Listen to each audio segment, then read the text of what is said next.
Fractional ఇన్వెస్ట్మెంట్లో highest returns కోసం top cities ఏవి? ముంబైయా లేదా హైదరాబాద్ చూస్ చేసుకోవాలా? ఈ 4 గోల్డెన్ సిటీస్ని టార్గెట్ చేయండి, ఎందుకంటే వీటి అప్రిసియేషన్ పొటెన్షియల్ చాలా ఎక్కువ. ఫ్రాక్షనల్ ఇన్వెస్ట్మెంట్ కమర్షియల్ అసెట్ మీద డిపెండ్ అయి ఉంటుంది. So office demand and IT growth ఉన్న సిటీస్ ద బెస్ట్. ప్రెసెంట్గా ఈ 4 సిటీస్ని టార్గెట్ చేయడం మంచిది. Number 1 Bengaluru. IT and tech sector వల్ల వీటి డిమాండ్ చాలా ఎక్కువ, వేకెన్సీ రేట్స్ చాలా తక్కువ, స్టేబుల్ రెంటల్ ఈల్డ్ 5% ఈజీగా ఎక్స్పెక్ట్ చేయొచ్చు. లాంగ్ టర్మ్లో క్యాపిటల్ అప్రిసియేషన్కి the king. Number 2 Hyderabad. Reasonable ప్రైస్లో గ్రేడ్ ఏ కమర్షియల్ ప్రాపర్టీస్ పొందొచ్చు.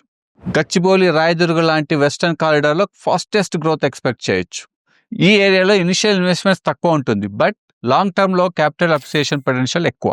Number 3 and 4 Mumbai and Delhi NCR region. Financial sector dominance వల్ల ముంబైలో, కార్పొరేట్ హెడ్ క్వార్టర్స్ వల్ల ఢిల్లీ రీజియన్లో కమర్షియల్ సెక్టర్ రెంటల్ చాలా ఎక్కువ. ఇక్కడ ఈజీగా 6% వరకు రెంటల్ లీడ్ ఎక్స్పెక్ట్ చేయొచ్చు, కానీ ఎంట్రీ ప్రైస్ కూడా కొంచెం ఎక్కువే ఉంటుంది. క్యాపిటల్ అప్రిసియేషన్ కోసం హైదరాబాద్ని, స్టేబుల్ రెంటల్ కోసం బెంగళూరుని చూస్ చేయండి. బట్ గుర్తుపెట్టుకోండి, డైవర్సిఫికేషన్ ఇస్ కీ.